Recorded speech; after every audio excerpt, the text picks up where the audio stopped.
Thank you all for joining us today. Thanks for bearing with us getting started. We had back-to-back exciting webinars today at Clear, so we had a quick turnaround. My name is Emily Wilson. I'm with the Center for Land Use Education at the University of Connecticut and also the Department of Extension. And I'm going to be presenting today with Alfredo Herrera from the Connecticut GIS office, who's our Geographic Information Officer, and he can introduce himself shortly.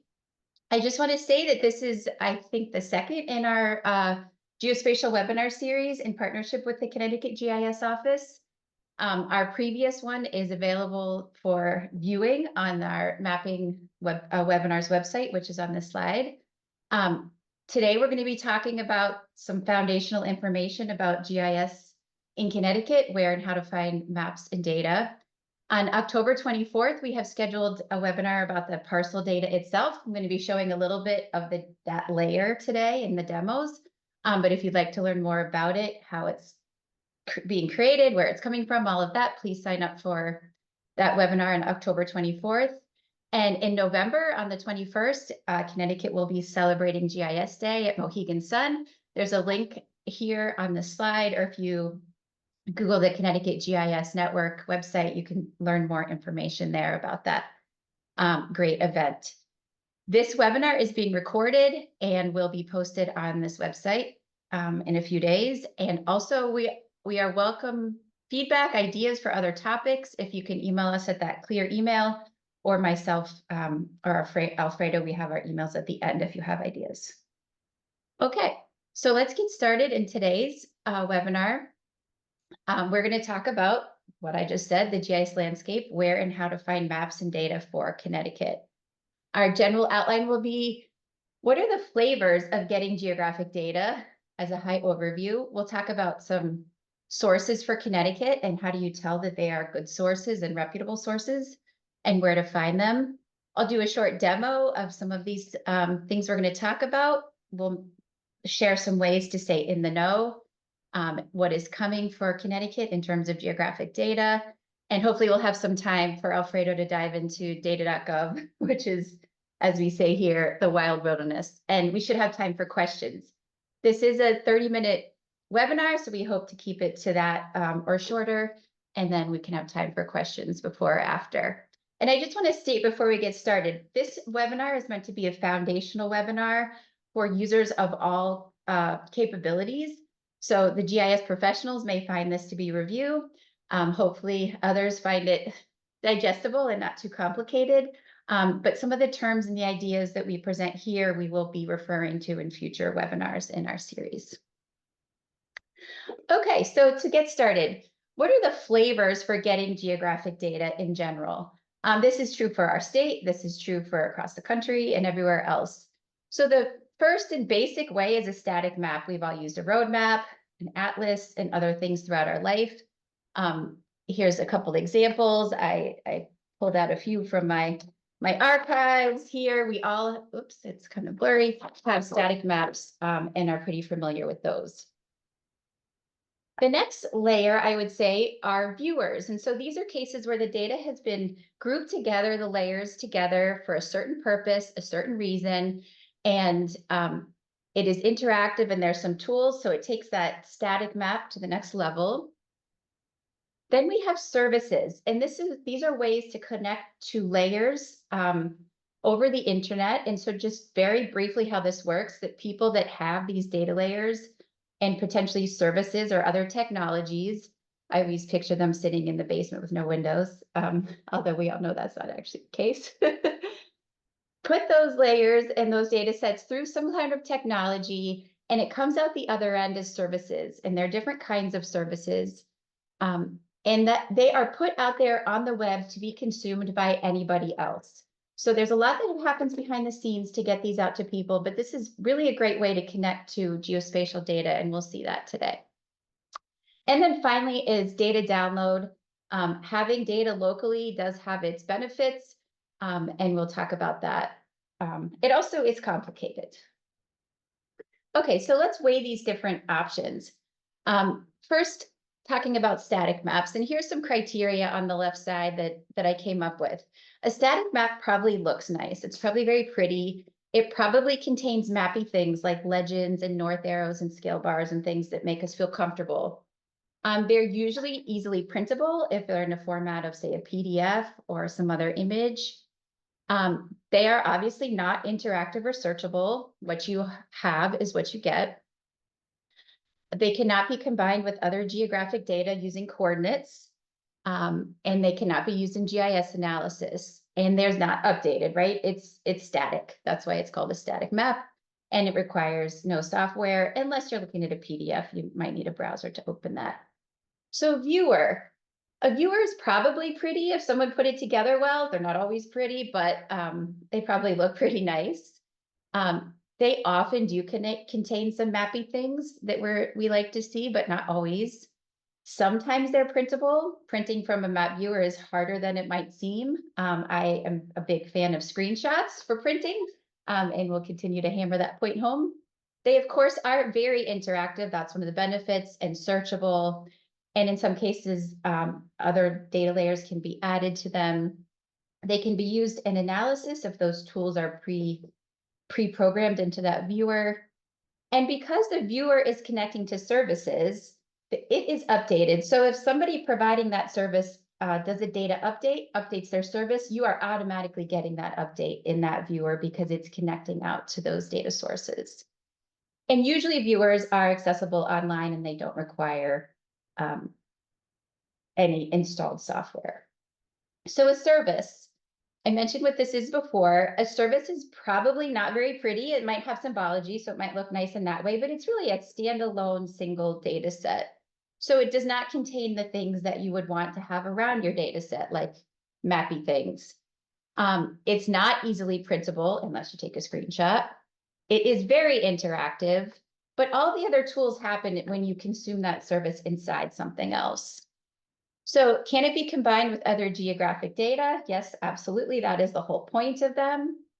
And it can be used, some certain types of services can be used in analysis.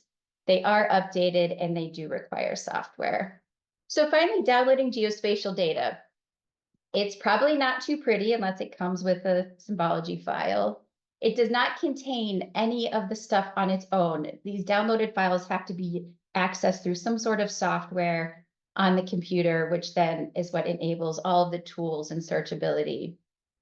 These are not updated. Once they're downloaded onto your computer, they are then now separated from their original data source. And then, like I said, they can be used. They do require software, and GIS analysis is one reason people do download data, so they have full control. Okay, I'll turn over to Alfredo. Thanks. Context, I'm Alfredo Herrera. I'm the Geographic Information Officer. I sit at the Office of Policy and Management. You know, Emily just went over all of the different types of data and kind of like, and not just data, but like the ways in which you can interact with this stuff, so like obviously the printed maps and the web applications and services and downloads. But when you're finding them, you also have, what matters is understanding where the data is coming from and who is providing it and what role do they play in regards to that data. So one of the things that, like as I run through these, it's kind of important to remember, it's like, okay, what role do these folks play in regard to the data? So for example, state agencies, they typically either create or aggregate data at the statewide level. Most of the time they do create their own data, but in some cases they aggregate it. Like for a great example of that is GIS office itself. We aggregate the parcel data, but we don't actually create it. Councils of governments in Connecticut are kind of a unique thing when you compare it to the kind of the fabric of the rest of the United States. A lot of the work that they do is done by counties. We don't have those. So the councils of government in Connecticut kind of fulfill this kind of intermediary role. And a lot of the times, especially when data is concerned, they kind of work as aggregators and facilitators. They make sure that the right data gets from A to B, from either to the state, from the locals, or to the locals from the state. So they are great partners, and I can't praise them enough for all of the work that they do in both directions. With the towns as well. So the thing with the towns is largely they are the source of truth for many of the data sets that we deal with, especially when you talk about understanding the fabric of locations in across where we live. So we are talking about excuse me, like things like addresses, parcels, and other foundational data like that. The towns in Connecticut are the ones responsible for these things, and therefore that is where the information comes from. So, they are kind of the trusted source for that information. And then, we get into the last kind of level of government is the federal government. The federal government is largely data aggregator, but they also do create some data. They, because of their scale and the size of their purse, they will go and pay for flights of imagery to happen on a annual or semi-annual basis, like in the example of NAEP from USDA, or they work in collaborations with states to secure elevation data through the 3DEP program, or do transition as they transition from the National Hydrography Map to the new 3DHP program to create an elevation derived hydrography model. It's the federal funding and the federal partners that really make that possible. So they both act as an aggregator and as a data creator. One of the important things there to kind of also flag is the role of the Federal Geospatial Data Committee and their National Spatial Data Inventory. So those things is really meant to be a guideline so that they can aggregate the data that comes from all the way down at the town level through the COGs or counties to the states and up to the federal and / national level, so that we can have a common framework for the entire United States. And then even then at the federal level, they typically end up working a lot with the United Nations to enable some of this work at an international level and work things cross boundary. So all of that being said, that's kind of like the governmental side of things. And then there are other partners that are maybe not exactly governmental that also have a role to play. Even though the CT data is governmental, it is the tabular open data portal for the state of Connecticut, the kind of partner that is kind of like the tabular counterpart to the geodata portal that the GIS office produces. There's also the CT Data Collaborative. They have been actually designated as the local arm of the Census Bureau. They are meant to do tabulations and outreach and things like that. So, they play an important role, and they are an authoritative data source, even though they are a nonprofit. UConn Magic, and the Connecticut State Library have a very important role to play with archival data, both on mapping and tabular information. They're the ones charged with retaining, knowledge and information of note. And then other nonprofits that do good work in terms of like doing surveys and understanding the fabric of things is folks like the people at Data Haven that do really get great community surveys and produce that information that researchers and others can use. So it's really important to understand when you're going to look for this data, to understand that, like, okay, where's it coming from? What is the role of that organization? And can I trust this bit of data coming from that organization? So yeah. So with that, yep, next slide. So some examples of state agency places where we make state agency data available. So the first one here is the Connecticut Department of Energy and Environmental Protection. They have their own open data site for GIS and other things. And it's very complete. They have a lot of information on there. You can go to the next slide, please. And then the next one is the Department of Transportation.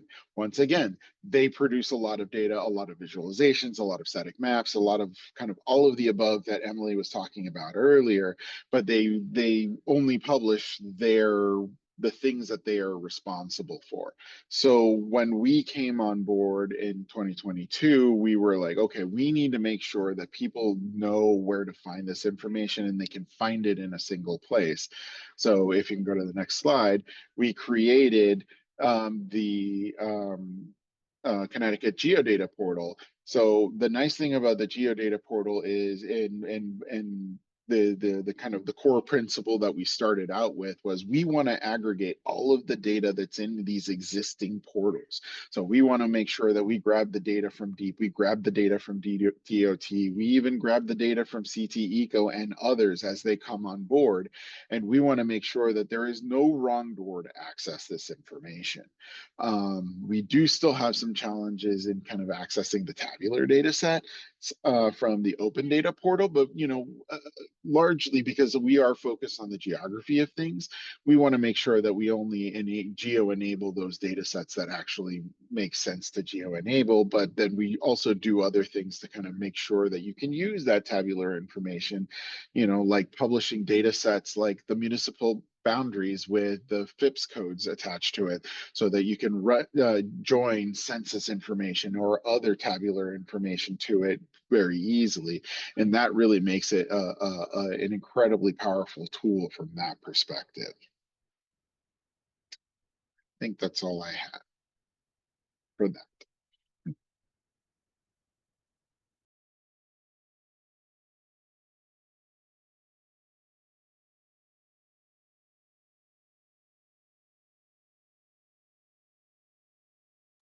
You're muted, Emily.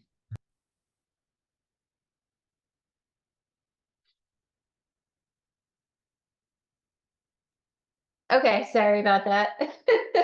Figures. So what I'm gonna do now is do a live demo, which is always a little risky in a webinar, but we're gonna try and show some of these things that Alfredo was talking about and tie them into the different ways to access data sets. So he just showed the Geodata portal. Here is live, and I'm gonna go straight to the data library where a lot of these data sets that are coming in from the state agencies and CT Eco and other places are gonna be listed. Right now, there are 233 items in here, and I know this is going to be growing over time. So if I scroll through, it's just a very long list. What I want to focus on first is the services. So I mentioned that that's a great way to connect to geographic data without having to download it. And we are going to take a look at that parcel data set that is very popular right now. So here I just search for parcels and I have the service checked on, and here it is, the 2023 layer. So let's take a look.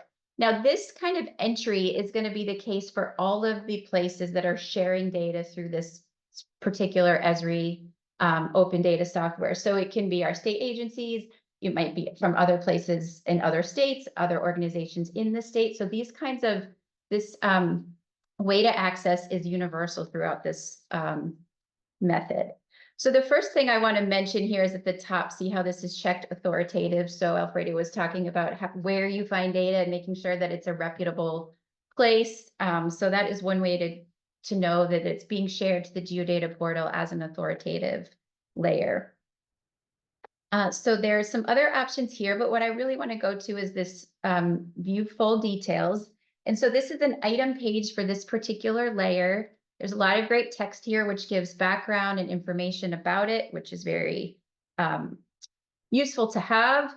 There is the download button, which we're not going to do that today, but you could if you wanted it. The view map takes you back to that static or that this view here, where if we zoom in, we can actually take a peek at this layer and including the table information here that's behind it for each parcel. And then if you want to use the service to this particular layer here, this is the magic button, view data source. So it opens this, it's called a REST endpoint. And I'm just going to leave that open right now because we're going to come back to that. Okay, I want to come back here to the data portal though, and show another way to get to the, could have just gone to the data library since I did some clicking. Hold on a second. Yeah, here we are, back to the data library. Instead of choosing feature service here, I want to choose web mapping application. So that's the same as the viewers that I was talking about earlier. So these are web applications or viewers that have been added to the GeoData portal already. There are a lot of other viewers out there. Like we mentioned towns, almost every municipality has at least one viewer that's focused on that area. So go look at the town, go look at the town website and see what you can find. You may find quite a rich grouping of viewers. So I'm just going to take a look here at this scenic roads viewer. And we talked about how viewers can be interactive. Some of them are complex, some of them are very simple. They are all interactive, so I can zoom in, move around, and click on things, and I get information.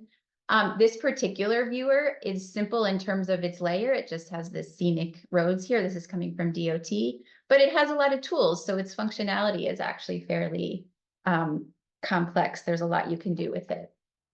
So let's take a look at another viewer here. I was going to look at the aerial imagery viewer because it's one of my favorites. This has a lot of our imagery for Connecticut, and it will be updated shortly with a couple newer data sets. This one only has a few tools, as you can see, these buttons. We're not going to go into that today. If you want to learn about viewers in a future webinar, please let us know. But it has a lot of layers that can be turned on and off and viewed together, searched for, explored, compared. So it's just another example of a viewer, which is a great way for a lot of people to access these geographic layers without having to have a ton of know-how and specific software. Okay, with that, I want to, my toolbar was hidden by Zoom. Take a quick look at CT Eco and how this relates as well. CT Eco provides data sets in all of the flavors that I mentioned. The map catalog here, you can see static PDF maps by town. So that's a way to go select a town and see prepackaged PDF maps that are generally coming from deep. Those are nice to print or look at in as a PDF. The viewers page here lists a lot of viewers for the state. A lot of these are also accessible from the GeoData portal. That's the great thing about the portal, is it's pulling these things together. So here's the aerial imagery viewer, which is the same one that I just showed you by way of the GeoData portal.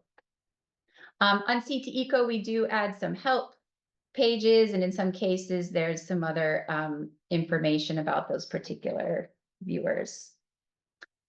So services was our third way to get to data sets. So here, CT Eco has a very long map and image services page. These are categories, and they can all be expanded till you get to these long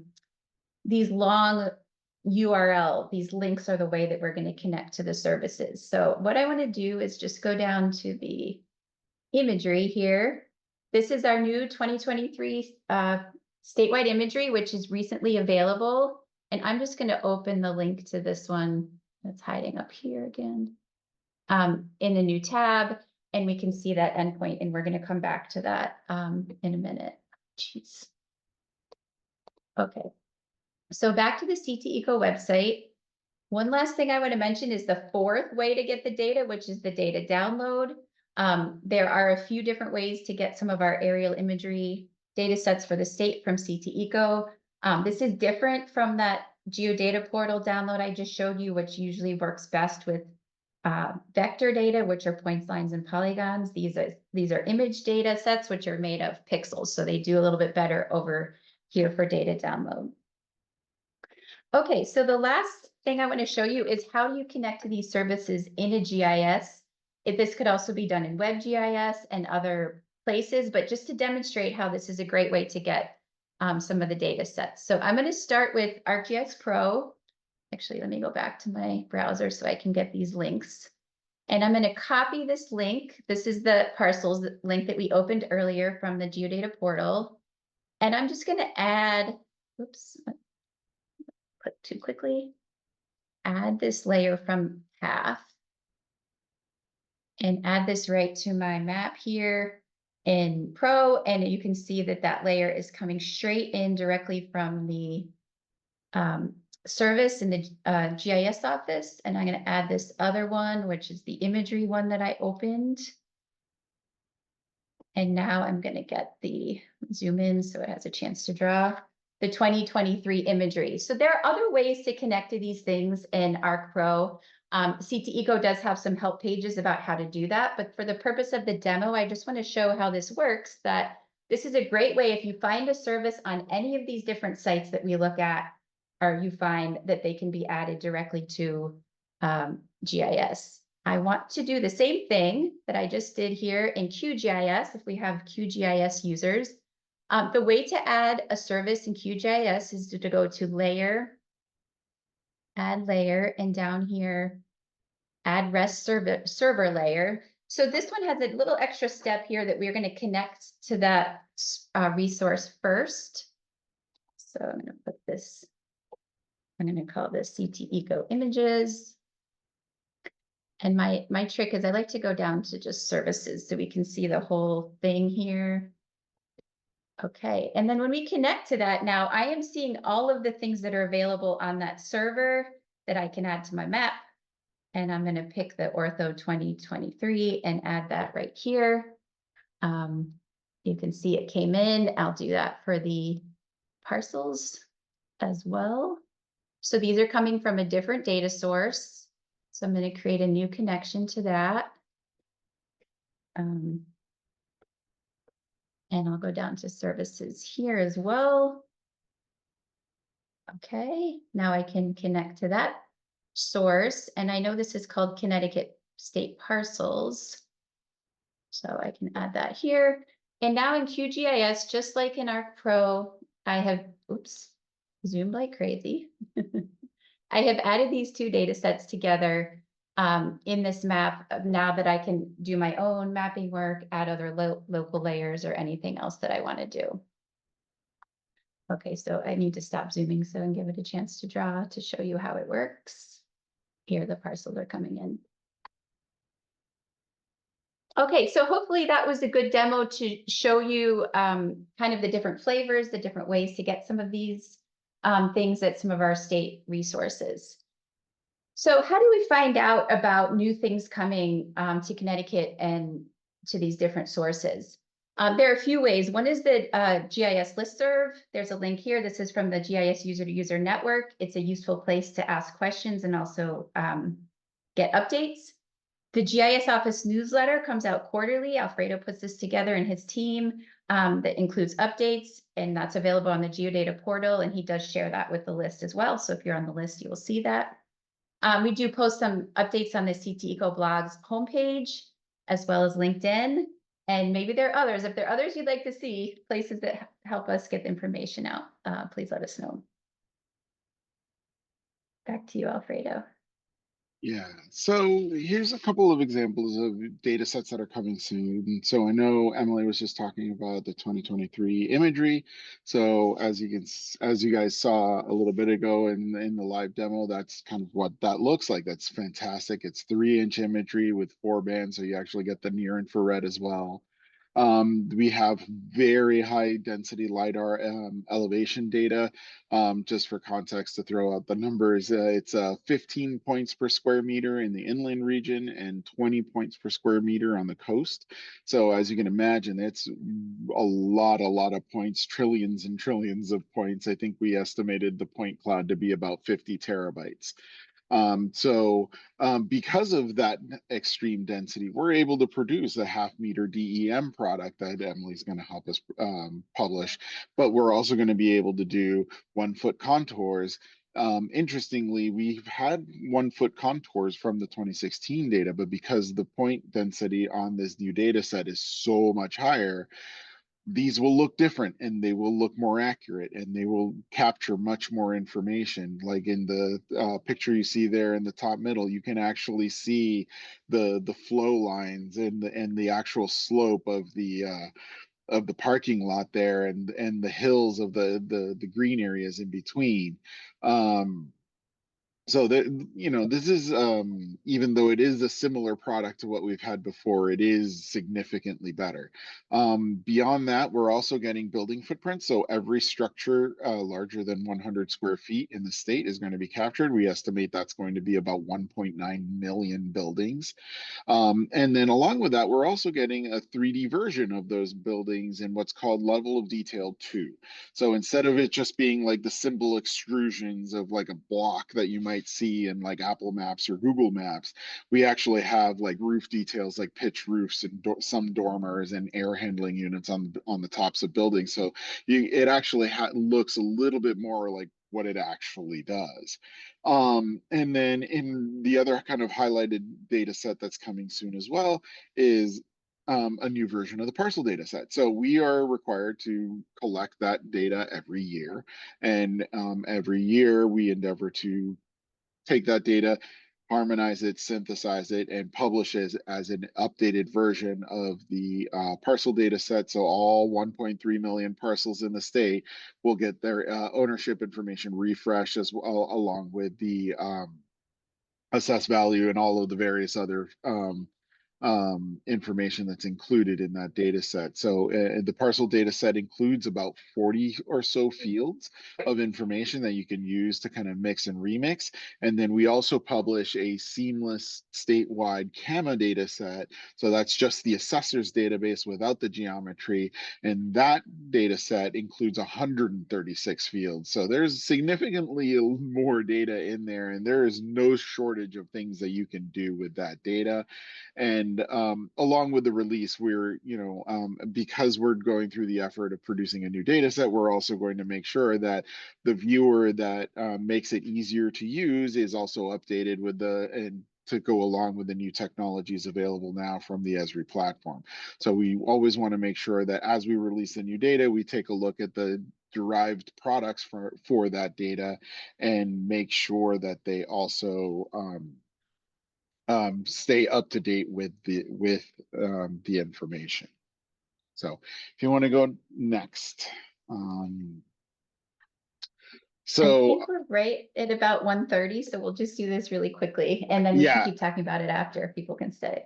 yeah, I'm not going to dig in too much to data.gov other than to say this is the federal government's platform for aggregation of data, and they aggregate data not just from the states, they also aggregate it from the counties and the locals, and any other reputable source. So when I kind of say it's the wild wilderness of federal data, it absolutely is, because it is pure aggregation at its finest. I actually had Adobe Photoshop generate this image earlier today using AI, just to kind of give an idea of, like, a wild wilderness of data.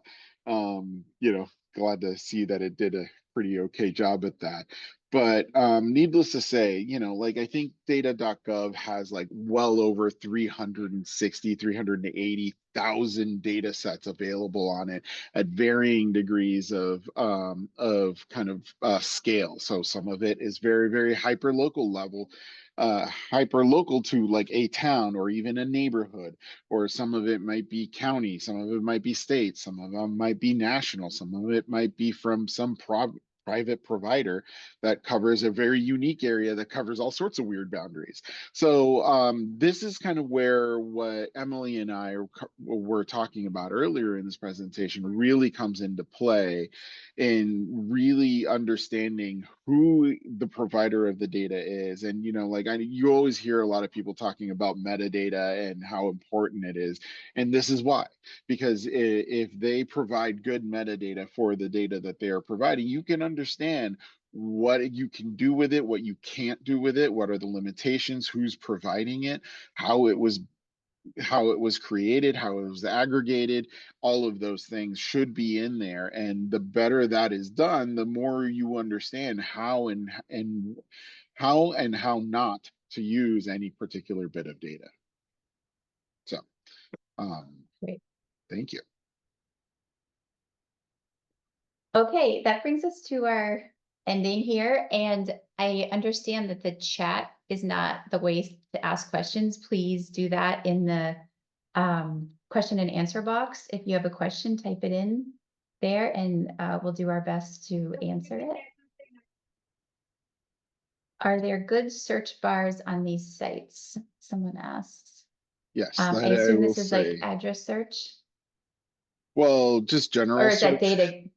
Yeah. data.gov search and the, yeah, go ahead. Yeah, so I will say for both the Geodata portal, the Open Data portal, and data.gov, they all have fairly good search features. There are definitely search bars and things like that for you to find information. I will also say though that when you're using data.gov, the search is tough. It's like, just about akin to searching Google. It really is, there's that much stuff in there that you really have to kind of put your critical thinking hat on and then kind of go, okay, who's this coming from? What's the extent? What is it telling me? What additional information did they give me? And then you have to make your own decision about whether or not you can use it. Okay, Lindsay, hopefully that answered your question. Feel free to ask again if we didn't. What would be the best way to view the data you showed if you don't have Esri Pro software? So the second one I showed called QGIS is a free open source GIS software. You can download it. It's GIS. It's a little complicated, but you can do a whole lot in there, including adding the services. You can also get the Esri if you're a citizen, you can get I think it's called a home use license, Yep, which is very personal use. inexpensive. Personal use, very inexpensive, and also includes ArcGIS Online, which is an online version that you can easily add services to. Some services, if they're shared via WMS format, can be added to Google Earth and some of the other free platforms there. So there's several different ways, and really the map viewers are almost the existing map viewers are a great way to view a lot of those data sets if you're not interested in doing it yourself. Right. Yeah, there's a number of other platforms as well. I mean, there's no shortage of ways to kind of do mapping online and both locally, but ArcGIS Pro and QGIS are kind of like the two most used and premier kind of GIS softwares. That being said, sometimes the Adobe Suite can do stuff like that. It does have integrations with Esri. Sometimes if you have access to AutoCAD software, it can do some of that as well. To varying degrees of complexity and success. Somebody asked how get data link into Arc Pro. I think that's what I demoed, but David, if you want to be more specific about that question, try to answer it. I will mention again, and I can put this on the slide there, the CT Eco help. If you go to the how to instructions section, it does have a few ways of how to add services into ArcGIS Pro and a couple other softwares on that. And if there's help that's not there that you want, let us know. We'll add that. And then someone says, I use the advanced CT Eco viewer to find statewide data. I usually parcels overlaying topo and wetland soils. It is simple, but a little slow at times. Yes, Ben, I think that's one of our most popular viewers, and I'm happy to say we have a version 2 in the works that we're going to be launching pretty soon with updated software that should help with the speed as well as fix the address search, which I know has been a thorn in the side of a lot of people I won't go into why. So thanks for sharing that use the advanced viewer, and I do encourage other people to check that out and also keep an eye out for the new version that'll be coming out soon.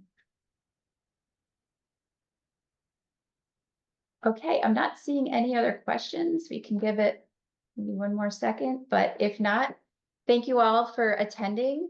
Feel free to contact us with any other questions or thoughts. Oh, we did have, Oh. Yeah, you have one more, Alfredo. Can you see the question? So yeah, so will the Camma viewer include the field card data? A lot of the information that's in the parcel viewer does include much of the information. It's just not formatted in the same way. We don't necessarily have a link to the property cards as produced by the individual vendors, because those are not always made available publicly.